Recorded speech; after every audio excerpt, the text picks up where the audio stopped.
अहिल्यानगर शहरातील माळीवाडा ते दिल्ली गेट अशी प्रचार रॅलीस उत्स्फूर्त प्रतिसाद.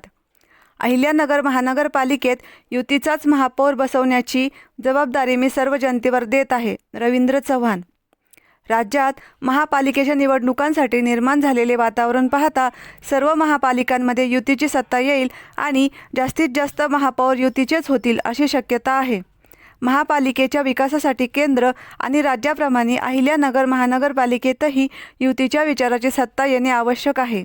अहिल्यानगरमध्ये पालकमंत्री राधाकृष्ण विखे, आमदार संग्राम जगताप तसेच दोन्ही पक्षांच्या पदाधिकाऱ्यांनी निवडणुकीसाठी उत्कृष्ट नियोजन केले आहे. शहर स्मार्ट व्हावे, शहरात आधुनिक इन्फ्रास्ट्रक्चर यावे यासाठी केंद्र आणि राज्य सरकार निधी देत असल्याने जनतेने भाजपा, राष्ट्रवादी काँग्रेस युतीच्याच मागे उभे राहावे. अहिल्यानगर महानगरपालिकेत युतीचाच महापौर बसवण्याची जबाबदारी मी सर्व जनतेवर देत आहे, असे आवाहन भाजपचे प्रदेशाध्यक्ष रवींद्र चव्हाण यांनी केले. महानगरपालिका निवडणुकीसाठी भाजप, राष्ट्रवादी काँग्रेस युतीच्या सर्व उमेदवारांच्या प्रचाराचा प्रारंभ भाजपा प्रदेशाध्यक्ष रवींद्र चव्हाण यांच्या हस्ते सोमवारी सकाळी ग्रामदैवत विशाल गणपती मंदिरात महाआरती करून झाला.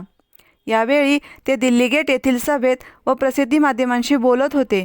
यावेळी राज्याचे जलसंधारण मंत्री तथा पालकमंत्री राधाकृष्ण विखे, आमदार संग्राम जगताप, भाजपचे महामंत्री विजय चौधरी आणि रवींद्र अनासपुरे यांच्यासह दोन्ही पक्षांचे सर्व पदाधिकारी, कार्यकर्ते आणि मोठ्या संख्येने शहरातील नागरिक उपस्थित होते.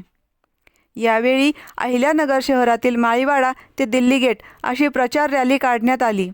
या प्रचार रॅलीमध्ये जीपमध्ये प्रदेशाध्यक्ष रवींद्र चव्हाण, पालकमंत्री राधाकृष्ण विखे, आमदार संग्राम जगताप होते.